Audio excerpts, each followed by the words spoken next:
to the Dalles and do some tourism, right? Nowadays, who the hell's going to go to the Dalles to be a tourist? There's nothing there, right? But if the Celilo Falls was there, you guarantee it. Obviously, we want to be sensitive. We don't want to have it all just totally commercialized, and we want to keep some distance. And the only people, who can manage, really, and part of my argument, part of this whole presentation is that we need to start seriously considering restoring not only the river, or rewilding the river, but restoring the whole idea of the river and management of the river to the indigenous people, because they're the ones who had success. And it's not that they're going to be anti everything the white man did, right? Because they like a lot of what the white man did. Some of these tribes own part of these giant dams, right? The Warm Springs tribe owns, I think, parts of 2 dams, the Pelton and Round Butte dams, because they abut their reservation, right? And they operate them, though, and they get a lot of revenue for from them. So it's not like they're going to just, all right, we're done with this, we're going to do. No, they're going to cooperate, but they're going to have their ancient understandings of these relationships be at the heart of their policy, right? Which is all one can ask for, and maybe the salmon will only be restored to 10% of what they used to be. But if you think about it, that's already 8 or 9 times more than what they are. Right now they're only at 1% or 2%, right? So you can get it at 10% through some kind of indigenous management program, then by all means. Of course, they've called for removal of the 4 lower snake dams too. That's kind of an absolutely, nobody who takes a look at the situation would conclude otherwise. That if you're serious about restoring salmon for whatever reason, because they're listed under the Endangered Species Act, right, which they are, many, 13, 15, I don't know how many, 18 different subspecies of Snake River salmon are listed. So you have all kinds of reasons there, But then you've also got your treaty rights reasons, which are just shocking if you think about it. Just absolutely shocking. Another scandal, right? Just another enormous, I could use all kinds of vulgar language to describe the stain, right, left by this attitude toward the land, toward land, air, water, wildlife, right? To just throw all those relationships, all those cultural connections between human beings that have been growing for thousands of years, right?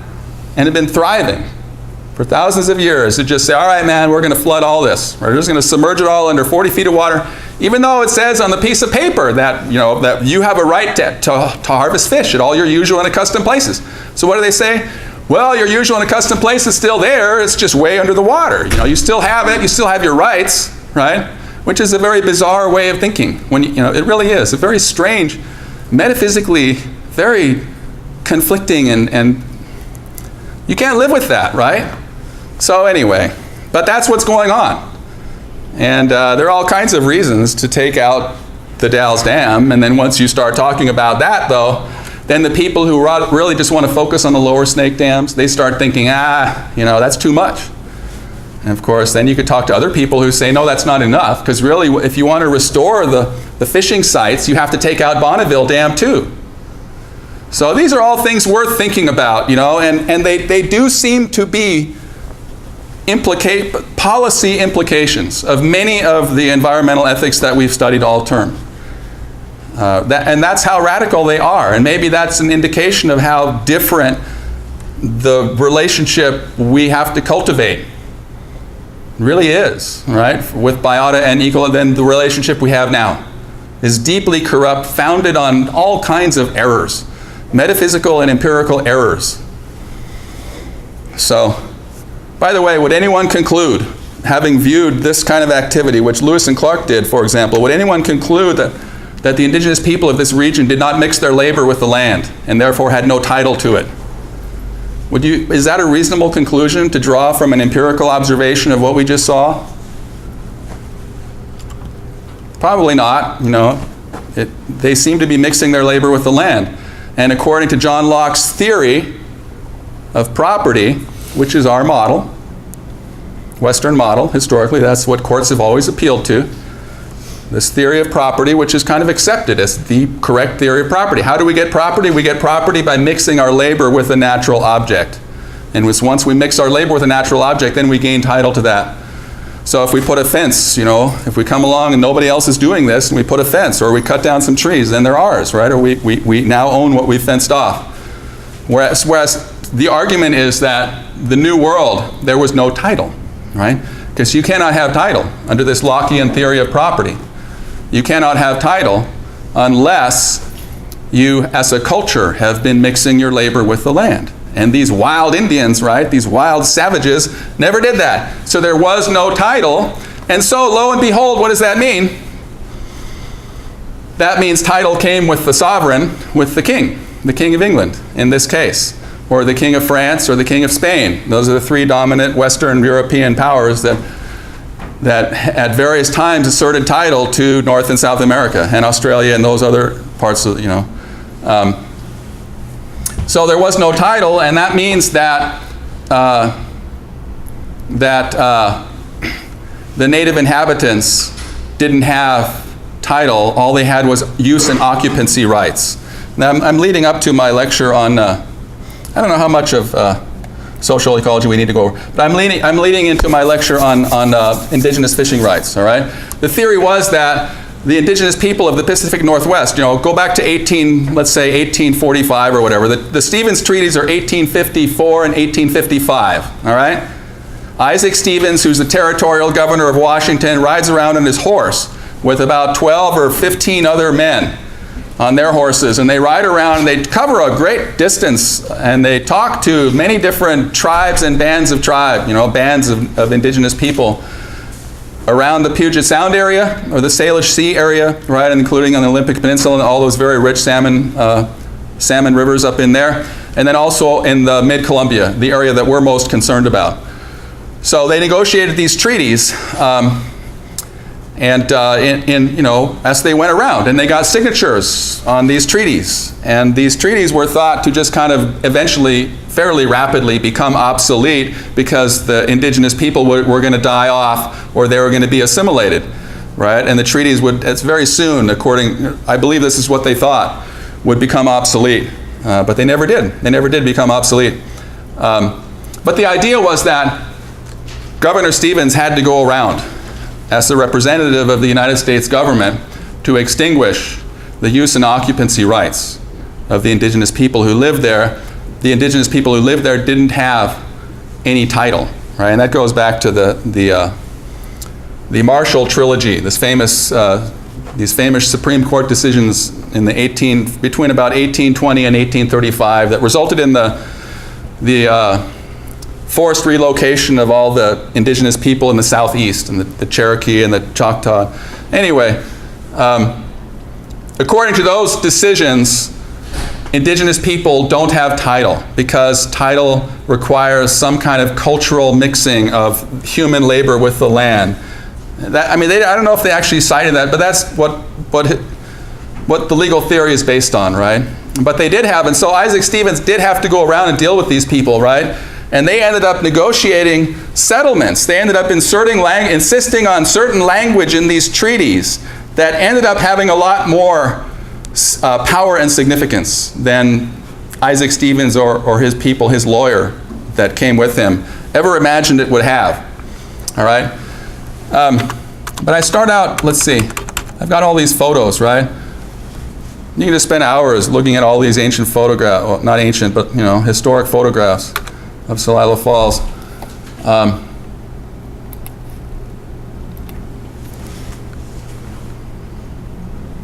Some of these platforms were suspended, like this one here. There's not anything supporting them from the bottom. They're all suspended from up here. And it must have just been breathtaking to work there, to be on one of those. They say the falls were so loud you could hear them for miles away. Before you got there, you could hear them. And the smell, of course, was just, probably use that word enchanting too much, but maybe you expect it at this point. Everything about this place was enchanting. But there's a bunch of tourists you can see watching. There's our fish wheel. The beginning of the total reduction of the river to just use value. All right, this isn't reductive, is it? This is respectful. For one thing, the technology that they used was such that any large fish, any fish maybe over 60 pounds or so, was too heavy and it would just rip through the net, and they didn't mind because they wanted those guys to go up. So the technology itself was carefully selected for protecting the fishery. And the way this fishery worked too was the chief had to give his approval. And the chief was the one who had an intimate relationship and knowledge of all the fish in the river. Not the individual ones, but he knew what all the different subspecies looked like. He could tell where they were going, right? And so he would just walk down to the river and pay attention, just carefully pay attention. And he would know whether this run or that run was struggling, and maybe he needed to suspend fishing for that day, right? Or for the next few days to let that run make it through, right? Because they all kind of travel together, right? So if you suspend fishing for a while, maybe, and so anyway, they had a on-the-ground management that was very effective for a long time. That was Chief Tommy Thompson, who was the River Indians chief. These guys never joined a reservation. They never made a deal with, but they've always been there on the river, which is kind of cool. And who knows? Maybe they ended up having long-term more power than those that signed agreements. But now we start to see, and then finally it erupts in the whole-scale technologization of the river, which is what we have now, right? An organic machine. If you want to read this description, this account of the Columbia River, then read Richard White's famous book, The Organic Machine. It's a history of the Columbia River. Masterful, very short, very famous historian, great environmental historian, Richard White, up at the University of Washington in Seattle, wrote this famous book, came out in the early 80s, I think, or mid-80s, called The Organic Machine. I would urge all of you to take a look at it. But it's truly incredible, really, what we've done to the Columbia River. As I've mentioned, there's only one free-flowing section of the river, and that's the Hanford Reach. And I guess every year it's a biologically very rich place, strangely, because it was set aside originally for the Hanford Nuclear Reservation, right, which is where they refined all the uranium into plutonium, I think is what they did, to make the bombs that were dropped on Hiroshima and Nagasaki.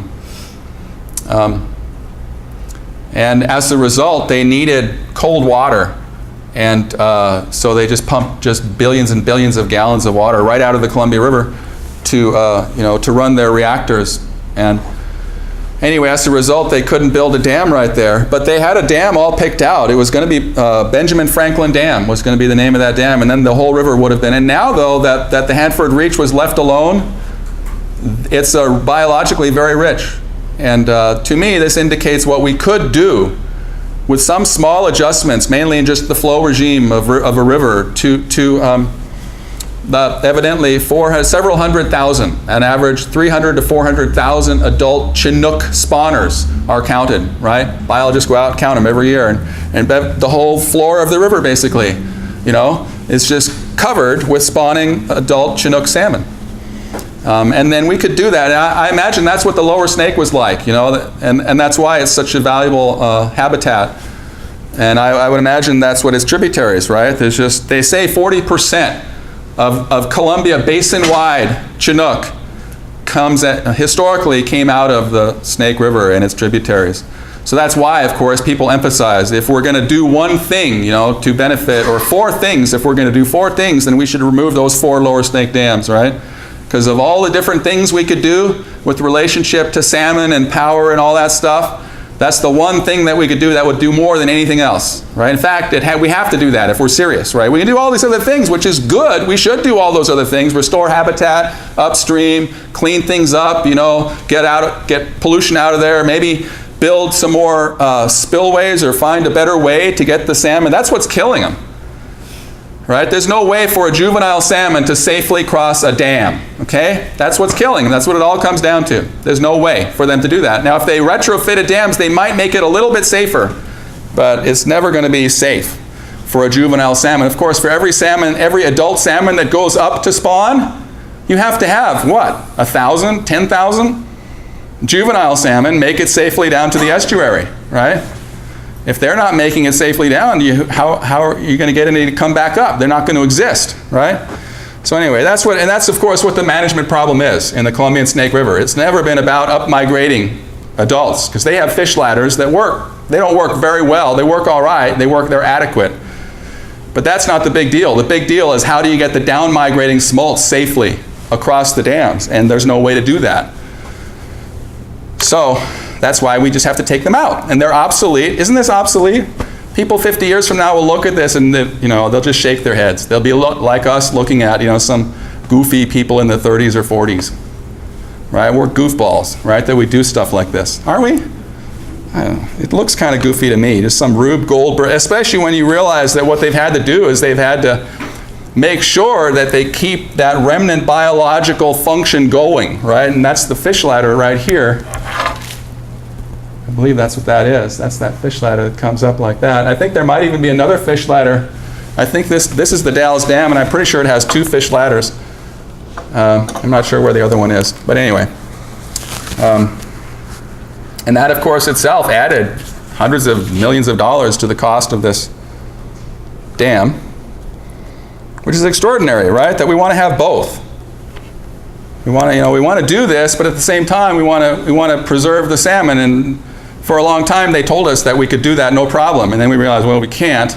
And so then we ended up doing more. We double down is what we do, right? That's what the Corps of Engineers and these federal bureaucrats did. They just doubled down. Okay, we realized we messed it all up.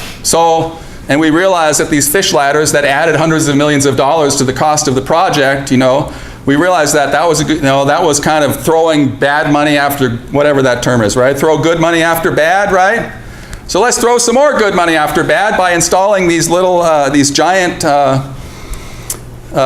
collection devices, right? That's what they have now. They go around collecting all the juvenile salmon above the highest of the 4 lower snake dams, right? Up above Lewiston. They collect them. And then they put them on barges and either send them down the river on barges to release them in the estuary, right? Or they send them down in trucks and they just drive them down and then release them in the estuary, which is a little bit weird, isn't it? A little bit crazy. Of course, you guys are used to all this, right? And if we're worried about outcome, if we want to change outcome, forget it, because guess what? We'll take our break in a minute. But guess what, all right? The reason we're studying all this from my point of view is we're leading up into virtue ethics, because what we are really interested in doing is empowering ourselves.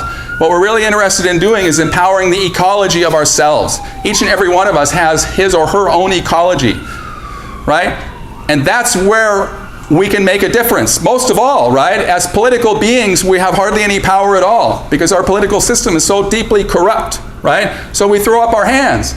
And then as consequentialists, we think, well, what else can we do? That's it. We're disempowered there, so we're just effed, right? There's nothing we can do. But as Westerners, we are guilty of ignoring the fact that behind our face, in our bodies, behind ourselves, is a being that's responsible, right? And there are better and worse ways of taking care of that being, okay? And that's what the virtue ethicists are saying, all right? And that's where we're going to end up, hopefully, getting some important lessons that we can take home from this class, right? But to get there, we're setting it up by going through social ecology. And part of what social ecology says is that our political structures and the structures of domination, our structures of thought, too, make it increasingly difficult for us to lead lives of personal excellence, right? We still can do it, but it becomes increasingly harder, and we have to expose these structures of power, right, in order to begin to lead virtuous lives or begin to understand what it would mean to lead lives of personal excellence, right? And don't get virtue mixed up, with what Victorian England thinks about it, right? It doesn't have anything to do with sex or anything to do, with that. It's just personal excellence, arete, right? Arete is the Greek word for virtue, and it's really more easily translated as personal excellence. And the idea is that, though, that personal excellence can, the features of personal excellence can be objectively described, all right? The characterological features of personal excellence can be objectively described, all right? That's the thesis of virtue ethics. The characterological features of arete, of personal excellence, can be objectively described. And that means they can be taught and transmitted, right? And used and picked up. And not only personal excellence, but along with personal excellence comes what? That everyone wants all the time. What automatically comes with personal excellence? Frowns and scowls and anger and cynicism? Happiness, sustained enjoyment, exactly, success, along with, and that may be a stretch, still to this day. It's been 3 or 4 years now, but I got that question from a student in my class. What if there's no real connection between the cultivation of arete and happiness? So of a sustained variety or of any variety, right? What if there's no real connection there? And then you could cite your own experience if you've had such experience. Perhaps I've had at various stages of my life where I am living a life of personal excellence, but I'm miserable, or I'm just not happy, or something, right? Or it's not so. And that can be a very penetrating kind of inquiry, right? This could be all off track because maybe the cultivation of arete, especially in a culture such as ours, which discourages arete, does not lead, right? Maybe the cultivation of arete does not lead to sustained enjoyment. Who knows? I mean, no, I know, it still does, all right? It still does. It's just harder. The air we breathe becomes more rarefied, right? And we need to adapt to those higher altitudes. Get away from the maddening crowd, right, with the orange-haired people. Or whatever, that guy's just completely... How can you listen to somebody he says nothing. He happened to be on the TV at the rec center, right? And I just, for 2 minutes, and it's all the same thing. It's about I this, and I scared them, and goodness. What a disgusting debasement of our culture, of our political discourse, to stir up that kind of non-thinking, right? That kind of non-thinking. It's very irresponsible of our corporate media. To being, and they're the ones who produced all this. That's the Frankenstein. That orange-haired guy is the Frankenstein that Fox TV produced. And now he's out of control, just rampaging all over everything, right? Just like in that story by. Anyway, all right. So that's what we're after, right? And let's take our break though in about 2 minutes, all right? And keep that in mind. Then we'll come back and run through the rest of this. And I don't know how much of salmon we're going to get into today. But eventually, according to David Watson, it's a lot harder to lead lives of personal excellence because of the all-encompassing influence of technology, all right? And so he thinks that that's an important contribution that a social ecologist makes to all this discussion about, this discussion of how we achieve what environmentalists really want to achieve, right? Harmonious relationship with natural resources. We have to begin to understand how technology itself has warped our relationship with natural resources, and how it's kind of out of control, and that's a big problem. Anyway, all right, so I know I ran over, so let's take a 4 or 5 minute break and come back in about 4 or 5 minutes at about 8 minutes after 1 o'clock. Did you see that write-up in the Oregonian online of the Multnomah Falls? Of which falls? Multnomah. Oh, yeah? It was pretty long, and it had an old, 1920s video movie, silent film. It was... You're talking about Multnomah Falls, the one up the gorge that tumbles down that's still there. Yeah, it was actually outlined the whole, there was this guy that was going to privatize it back in the day. And I heard about that. It was good, they can't do that much in print. It was really long. I'll go take a look at it. Is this the stack? Yeah, the new ones are on the right there. Thanks.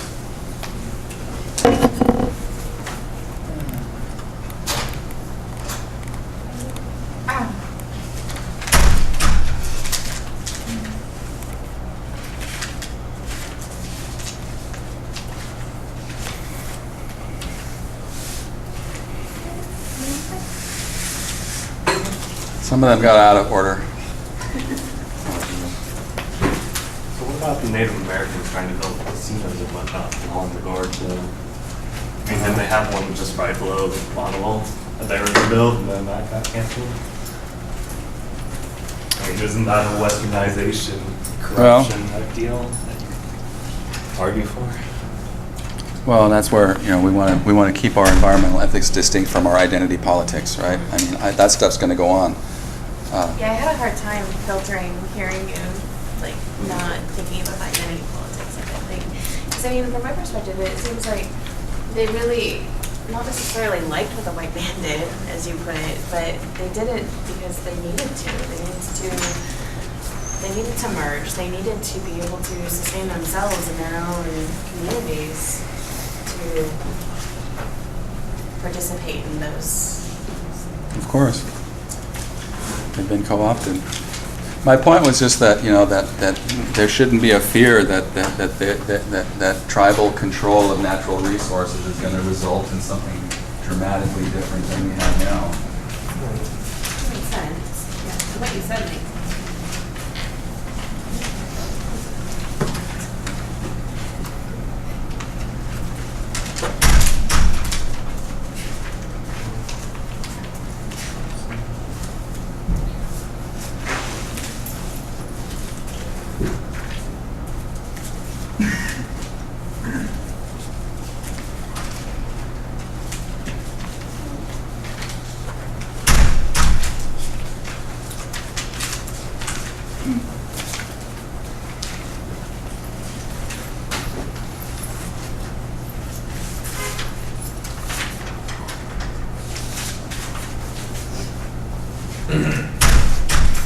But probably, Stephanie, though, at a minimum, they would have no, I mean, in terms of taking out the 4 Lower Snake dams, their organization, the Columbia River Intertribal Fish Commission, they came out strongly in support of that idea a long time ago, like 25, 30 years ago or something.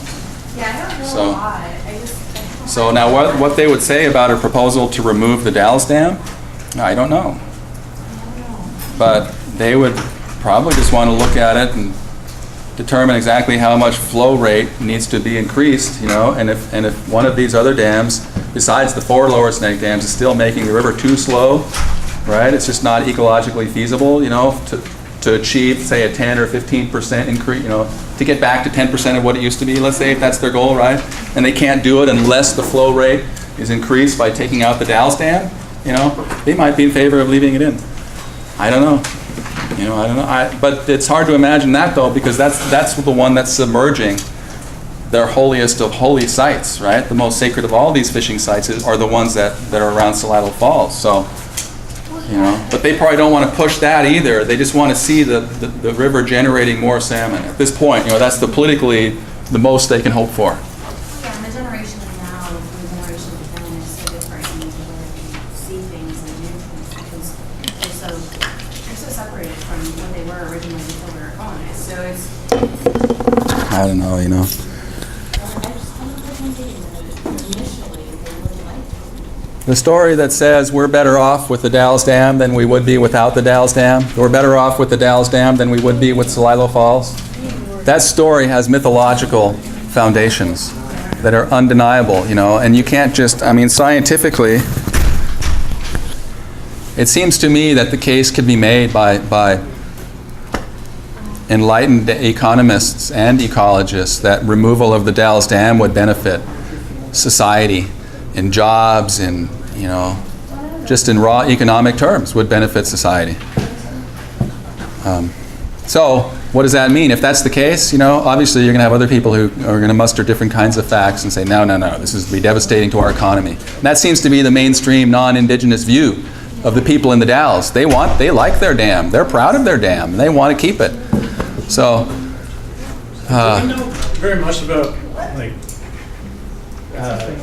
how an ecology like that would repair itself after that large? well, it'd be rewilded. That's why I would prefer to use the term rewild rather than restore, because restore implies that we're going to somehow the conditions that prevailed before are going to magically remanifest themselves, even though some of the plants and animals are gone now, completely gone, and would never come back, and etc. Right? So the better term just uses rewild, I think, and then the rewilded river is going to be perhaps biologically less diverse than the original river, but it's at least better than what we have now. And But anyway, but what I was saying is that, there are mythological elements. There is this myth of progress that still dominates our culture, where it's just a no-brainer, where you are just some weird guy. You're just some weird long-haired freak to think that you can make an economic argument and you can go on and on about tourism and blah, blah, blah. It's going to benefit the local economy. And these guys are just going to laugh at you and tell you to take a hike, man. You don't know what you're talking about. That's what they're going to say. And they're not going to want to even look at your data, right? Because of their mythology, right? And that's what we need to overcome. Yeah, but just like how our planet has cycles, so does economic culture. I mean, if you were to look at the production of vehicles, we had giant factories shut down, and thousands of people lose their job, 100,000 people lose their job. They found jobs. I mean, a good majority of them did. People that were, economically sound and having skills. And so if they were to take down the dams, yes, the Dalles, individuals that live in the Dalles would lose their jobs, but who's to say that they wouldn't be able to recolonize somewhere else and get jobs somewhere else? You know who would hurt the most? Guess who? Huh? Guess who? The company, the big internet company that begins with a G. They have what they call a data bank of whatever, the data farm or whatever they're called. Anyway, huge warehouses packed, with computers that do all the work that you do when you type in, when you go to that GOO, search engine and you type stuff in. And guess what? They get a sweetheart deal with guess who? The Bonneville Power Administration, the federal government, to use that power that's being generated by the Dalles Dam. And so where do they locate their data serving ranch or farm or whatever the hell it's called? They located it right there in the Dalles. And how many jobs? Not very many though. Maybe only about 40 or 50 jobs at the most. So, but they're proud of it, right? And they own all this land in the Dalles. And they have this sweetheart deal. So of all the companies that would be, of all the entities that would be harmed, they would probably be harmed the most. I wonder if that's a reason why Nestle, I think, was it Nestle that was trying to build right there in the area? That's still different. Nestle was trying to build a water bottling plant in Cascade Locks, using water that comes through Mount Hood, through that whole drainage. Really nice, clean water. Anyway, but where were we? I don't know, what's fun, what do these dams produce? Very few of them actually produce flood control, okay? This used to be called Vanport College. Did you know that the institution you're attending now was conceived of by Dr. What's his name? Epstein or Epler? Dr. Epler conceived of this educational institution as an institution that would uniquely serve the community by making a liberal arts education available to a community that was historically underserved by education. And so they made Vanport College. And then what happened to Vanport College in 1948? It flooded, right? And then they had to close everything down. And then a couple of years later, they reopened it over here, and it slowly became Portland State College, and then it became Portland State University, right? But what do you suppose Vanport, though, gave rise to? A public outcry in favor of what? Dams. More dams, right? And guess what? Neuberger Hall, the building that, guess who that's named after? The department where the Department of Philosophy and all the other most of the other humanities departments are located too.